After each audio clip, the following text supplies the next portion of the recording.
For more information about this or any episode of the podcast, check out the website at philosophizethis.org. We have additional content, further reading, transcripts of every show, all free, of course. But if you value the show as an educational resource and you want to help keep it going, you can find out more about how to do that at patreon.com/philosophizethis.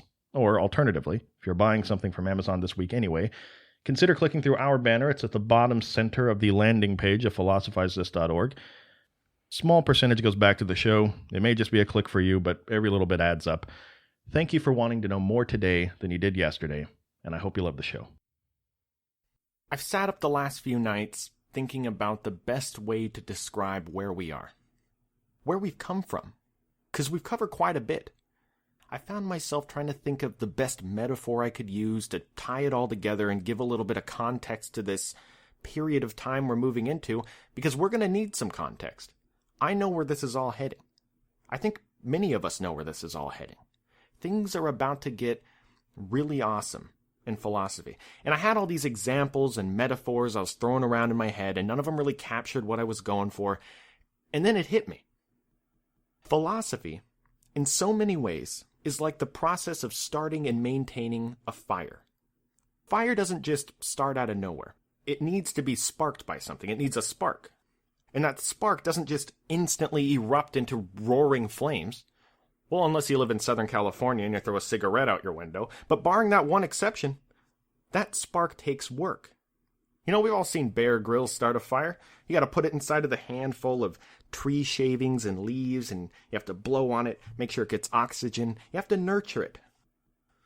We talked for a long time on this show about the pre-Socratics. Now, none of these guys had ideas that held up to scrutiny for very long. I mean, sure, we still talk about people like Heraclitus and Parmenides, but their ideas were more landmarks of thought than philosophical endgames. But these pre-Socratics were incredibly important nonetheless, if for no other reason than they began that discourse that was necessary. They are the sparks that started the fire. Yeah, one spark may pop up and just instantly fade away, not starting the big fire, but we needed people like Thales to exist. We needed someone to look around them and say, yeah, I think all this stuff is made of water. So that then somebody else could say, wait, what are you, stupid? You think air is made of water? So that then Thales could say, all right then, prove me wrong. They started that discourse. And that discourse was the spark that eventually turned into the roaring white-hot flames of Athens during antiquity, during the Hellenistic age. But then with the political troubles, the looking back to years past when things were better, the radical shift in the average person's philosophy of self, the popularity of skepticism, all these things led to philosophy slowing down. Things headed in a more dogmatic direction at that point. We ran out of fuel. We ran out of logs to keep the fire of philosophy going, and it started to get smaller, it started to get less hot. And then came the rise of these new monotheistic religions that didn't see much value in looking for truth other than what they saw as the truth. I mean, why would you really? These monotheistic religions were like taking a bucket of water and dumping it on the fire. And here we are in this smoldering phase. Now, if you're listening to this and you've taken any sort of outdoor safety class or camping safety class, and you know what I'm talking about here, a fire can keep its heat for a long time. I mean, you got to be really certain that you've stamped out every bit of fire, or else those embers at the bottom can hold heat for a long time. They could catch a leaf or a twig or something and start back up. You got to be really careful. Well, this period of time in philosophy that we're heading into really is like that smoldering phase, where once every couple hundred years some genius comes along and stirs up the embers, and you can see the red and orange, and you can feel the heat of the fire of philosophy again, even if it only lasts for a moment. A philosopher named Avicenna was one of these people that stirred up the fire of philosophy again. By stirring it up and tending the fire, he helped keep it alive long enough for it to get to this point in history that all of this is leading up to. It's a point in history where someone basically comes up and dumps a bucket of gasoline on the fire. But today's episode is about one of the most brilliant men who's ever lived, Avicenna. Now, personally, I have a deep respect for Avicenna just because of the circumstances he was born into. We're talking 950 AD. There's an Islamic saying that goes, "The ink of a scholar is more holy than the blood of a martyr." Now, this was the thinking in Baghdad during the centuries leading up to Avicenna. It was truly an incredible time in history. Just imagine a culture of people where one of their top priorities was collecting the world's knowledge. They wanted all the world's wisdom translated into Arabic. Well, it turns out it was a good move for them. They experienced what in modern times we know as the Islamic Golden Age. While the people in the West were going through the Dark Ages, blackness all around them, they're stubbing their pinky toe on the end table in the middle of the night, the Arabic-speaking world is having monumental leaps forward in almost every single category. Mathematics, medicine, architecture, science, and most importantly for us, philosophy. Really, if it weren't for 8th, 9th, and 10th century Baghdad, we might not know who Plato and Aristotle were really. This Arabic-speaking world were the guys that translated it and kept writing commentaries on it. They kept the fire going. Now, the head and shoulders fan favorite above everybody else for them was Aristotle. He was the gold standard if you were living as a philosopher in this region. And look, just to illustrate how influential Avicenna was, people think of this region and time period's philosophy in two big chunks.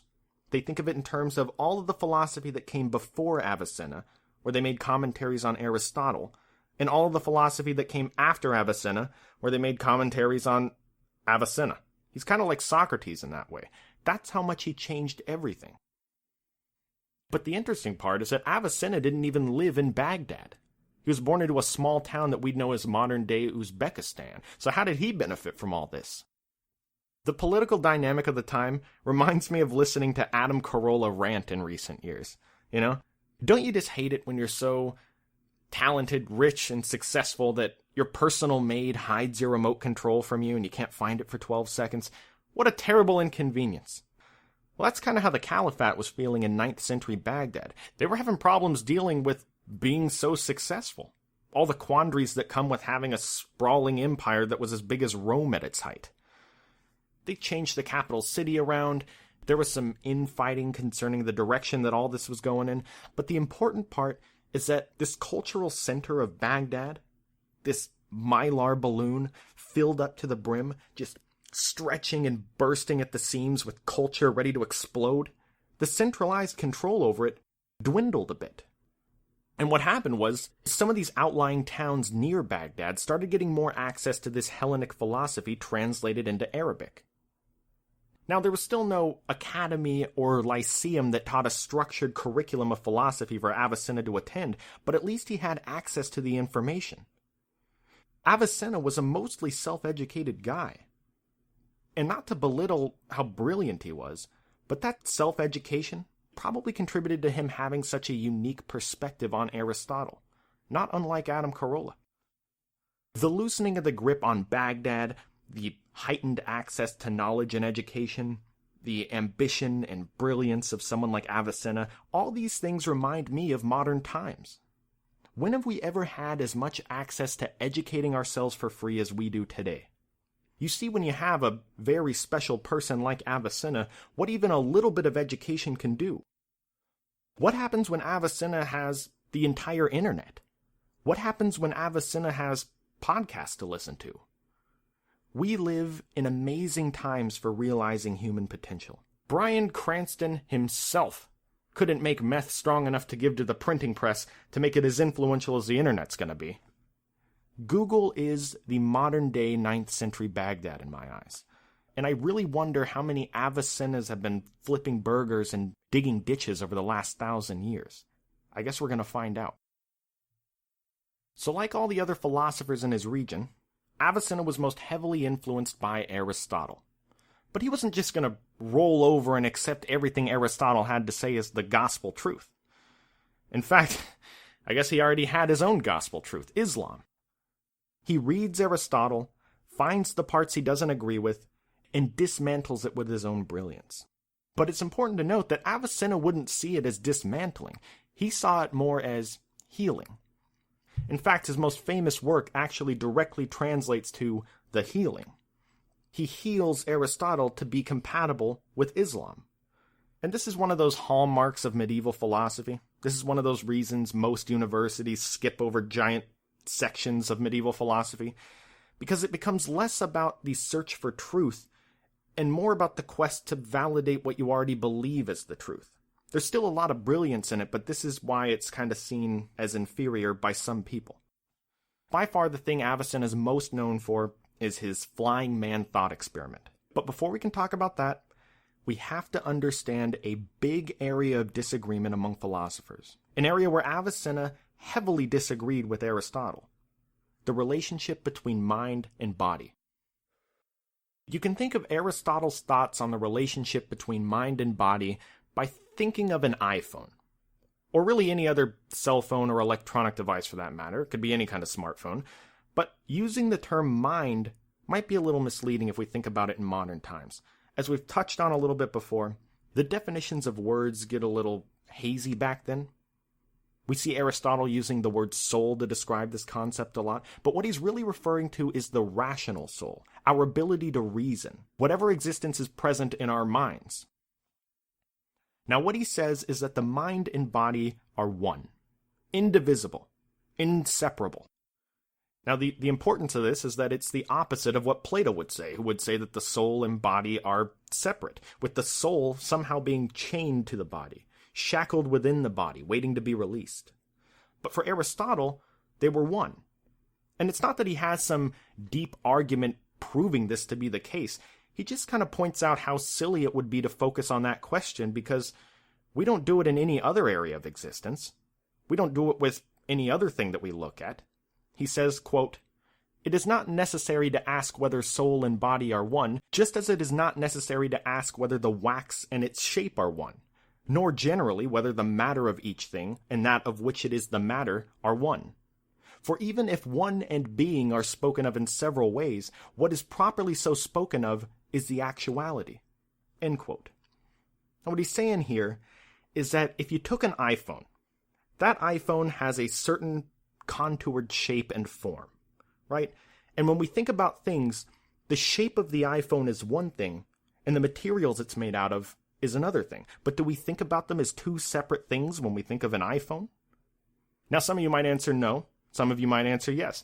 If you answered no, you agree with Aristotle. If you answered yes, Aristotle would argue that you could say that that shape or form is actually what makes an iPhone, because if you melted down the iPhone into just a hunk of burnt electronics, it wouldn't be an iPhone anymore. And when you do that, does the shape of the iPhone remain there in some mysterious way? Of course not. It's not an iPhone if it doesn't have that form of an iPhone. Well, based on this concept, Aristotle says, quote, "It is not unclear that the soul, or certain parts of it, if it naturally has parts, is not separable from the body." End quote. Now, at this part, you're probably like I was when I first read that. You're probably going, wait a second, how did we get there? Weren't we just talking about the shape or form of something in relation to the materials it's made out of? How does that make the rational part of the soul inseparable from the body? Why do those things have anything to do with each other? Well, to Aristotle, the rational part of the soul is the form of a human being. I mean, think about it. There are many things that look like humans all around us. I mean, you could see a humanoid robot. You could see other monkey-like creatures. Things that definitely have the shape of a human, but aren't human. What shapes a human to Aristotle is our ability to reason and the other functions of the rational soul. So maybe the better example to explain how Aristotle thinks of the relationship between mind and body for humans is that if you had an iPhone, if you took the iOS software off of that iPhone, you wouldn't have an iPhone anymore. You'd have a really shiny brick that you could ward off street criminals with, but certainly not an iPhone. The relationship between mind and body to Aristotle is similar to the relationship between an iPhone and its software. What the word iPhone symbolizes to us, it can't exist without that software on it. It wouldn't be the complete definition of an iPhone. This is something Aristotle talked about a lot. He would give all kinds of examples. If you put an iPhone in a blender and turned it into a powder, is that still an iPhone? No. Well, actually, in that case, I'm pretty sure that's how they make most weight loss shakes nowadays. They definitely taste the same. But, I'm getting off topic. iPhone, if you took the electronics out of the middle of it, is that an iPhone? Well, at some point it needs to become an iPhone. What is that point? When does it become an iPhone? Well, Aristotle would say that that blended powder of the iPhone with the electronics out of it, is only potentially an iPhone. Only when it's assembled does it become an iPhone. Well, Avicenna didn't agree with Aristotle at all about that. He didn't think the mind and body are one. And this was a huge rift between the two of them. The reason why is because think of what Aristotle is saying by saying that the soul and body are inseparable. Just like there's no reason to believe that the shape of an iPhone sticks around after you've melted the materials down, there's no reason to believe that the soul continues to exist after the body ceases to exist. Now, this obviously wasn't compatible with the idea that you're a spiritual being inhabiting a body that can look forward to an eternal life in paradise afterwards. So what Avicenna had to do is somehow prove that the mind and body are separate entities from each other. What he creates is genius, and it's known as the Flying Man thought experiment. And a quick aside, by the way, be ready to hear a lot more thought experiments. These things are all throughout philosophy. Thought experiments to philosophers are like a hammer is to Jesus. You know, carpenters. It's the most important tool that they have. The idea behind using them is that we exist in a very limited framework as humans. And because of that framework, our thought patterns are limited. Thought experiments change something about that framework, usually some fundamental thing. They pose some hypothetical situation and then ask, what if? And that what if usually makes us look at our current existence a little more open-mindedly. I mean, if you need an example, every sci-fi movie ever made is a thought experiment. Well, Avicenna gives us one of the best ones ever written. Quote, "One of us has to consider that one has just been created in a stroke, and that one has been thus created fully developed and perfectly complete. Yet created with one's vision shrouded from watching external entities, created falling in the air, on an empty space, in a fall, not buffeted by any felt air that buffets it, its limbs separated and not in contact or touching on another, then let it contemplate whether it would affirm the existence of its own self. It would not then doubt the affirmation that its self is existent, yet not affirming the existence of any other limbs, nor inner bowels, nor heart, nor brain, nor anything of the external things. Rather, it was affirming the existence of itself without affirming that it had length, breadth, or depth. And if it were possible for it in such a state to imagine a hand or any other limb, it would not then imagine it to be part of itself, nor to be condition of it." End quote. What he's saying is, imagine yourself being reborn, with all of your memories wiped out of your hard drive, floating through space. But there are no stars, only complete blackness, no sound, no smells, nothing to sense at all. Arms and legs separated, you're just floating through space. Now, if this existence was possible to just be dropped into, you certainly exist, right? Maybe a different way of thinking of it is, if you were wiped of all your memories and put there right now, would you cease to exist simply because your body can't sense anything? It seems reasonable that you'd have some sense of awareness. You just wouldn't have any idea that you have a body. You wouldn't know to expect that you have a body. So what is this self? What is this thing that you have awareness of? It's certainly not your body parts, because in this analogy you wouldn't even know that you have them. You don't know that you have a body. You don't know how big you are. You could be an elephant for all you know. What you do know is that you exist. What this thought experiment proves to Avicenna is that the human body and the human mind are separate from each other. Now, this might be kind of a strange line of thinking. I mean, chances are, if you've taken the time in modern times to ask yourself, how do I know that I exist? You're probably a little weird. But don't worry, I'm completely there with you.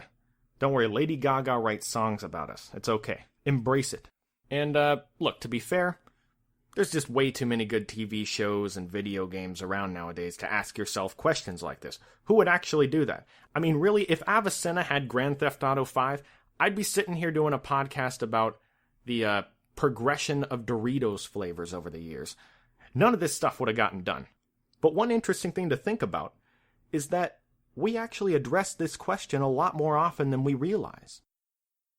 Whenever we think about the quality of existence, we think about the nature of existence. Despite the fact that it may seem unimportant, we think about it a lot. For example, there's a character in Breaking Bad. I think it's Tuco's dad. He's this really old guy, wheelchair bound. He's got that little bell that he rings with his weird finger. Ding, ding, ding, ding, Well, he has an existence where his body doesn't work, except for his finger, but his mind works, right? As humans, we still see him as existing, albeit in a lesser sense. He's actually a really good way to remember Avicenna's flying man thought experiment. But flip that around. What happens when someone is completely brain dead, but their body is still functioning? Their heart is still pumping, their nervous system is still working. What is that person's existence like? The fact is, if someone we know was in a terrible accident, most people would be far more likely to end life support on the person who's brain dead than the person whose body is next to useless, but their brain is still functioning. We just see it as a better quality of existence. And by making a judgment on the quality of existence, we're asking at some level what it is to exist at all. And actually, it's important to note right now, because this is something I hear a lot from people. With the flying man thought experiment, Avicenna wasn't trying to prove that he knows we exist simply because he's able to be self-aware. This is one of the rare occasions in the show where I'm going to jump ahead a little bit. Just real quick. The flying man thought experiment has a lot of similarities to one of the biggest moments in the history of philosophy, a few hundred years from now, when a guy named René Descartes wrote, "I think, therefore I am."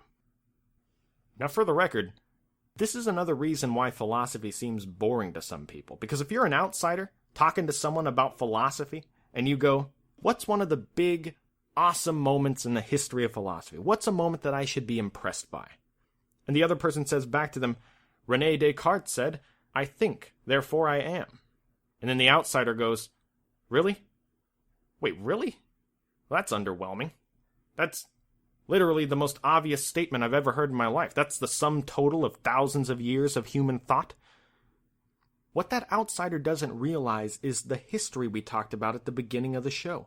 The pre-Socratics, Socrates, Plato, Aristotle, the rise of skepticism, the coexistence of skepticism with all the schools of the Hellenistic age, the Pyrrhonists, generation after generation of philosophers asking, how can you know anything for certain? Can you? It was all but accepted that humans never could arrive at truth about anything because you can always say, well, how do you know that? Then the rise of monotheism, and for 1,000 years humans claimed to have arrived at the truth. And then bam! Copernicus, Francis Bacon, Galileo, all of a sudden, we don't exist within an ordered cosmos as the Greeks saw it. We live in the middle of chaos. And what's worse, we don't seem that important in this chaos.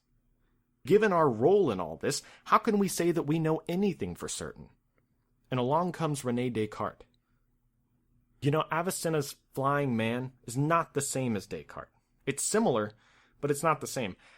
I think Avicenna's would be, I think, therefore I'm not only my body. Or I think, therefore my body is separate from my rational soul. But for the record, I think it's just as brilliant as Descartes. And really, if you want someone to be Descartes before Descartes, I think you'd be better off looking at St. Augustine, who makes an extremely similar claim hidden in some obscure chapter of not his most famous work. He gives a good refutation of radical skepticism too. Quote, "By not positively affirming that they are alive, the skeptics ward off the appearance of error in themselves. Yet they do make errors simply by showing themselves alive. One cannot err who is not alive. That we live is therefore not only true, but is altogether certain as well." End quote. He also says on that same note, quote, "Who would doubt that he lives, remembers, understands, wills, thinks, knows, and judges? For even if he doubts, he lives. If he doubts, he remembers why he doubts. If he doubts, he understands that he doubts. If he doubts, he wishes to be certain. If he doubts, he thinks. If he doubts, he knows that he does not know. If he doubts, he judges that he ought not to consent rashly. Whoever then doubts about anything else ought never to have doubt about all of these. End quote. Well, above all else, and this is something we're going to talk about more in future episodes. I mean, there's no way we can be done with Avicenna right now. There's just too many people that comment on him later. Although in many ways Avicenna's healing of Aristotle helped to make it compatible with Muslim teachings, his flying man thought experiment really was the complete opposite of that. It flew in the face of Islam. By saying that the soul is immortal, and therefore doesn't need the body to live on in the afterlife, he was going directly against the Orthodox Muslims of his time period, who believed that both body and mind are resurrected into the afterlife. The downside was that he was ruthlessly attacked for this. The upside is that he found favor with many later Christian thinkers. And this brings me to the question of the week. Philosophize this. Is what Avicenna said true? Does his flying man thought experiment really make it impossible for the body and mind to be inseparable? I wonder if there's any way to link the feelings that we have in the body with the thoughts that the rational soul has. Thank you for listening. I'll talk to you soon.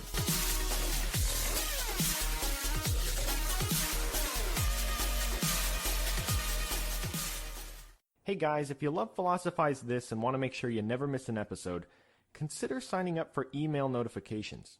Whenever a new episode is released, I will personally send you an email telling you it was released, along with a short summary to pique your interest, a picture, guaranteed to make you smile, and pretty much anything else interesting in the philosophical world that week. You can sign up on the front page of StephenWestShow.net, and as always, thank you for wanting to know more today than you did yesterday.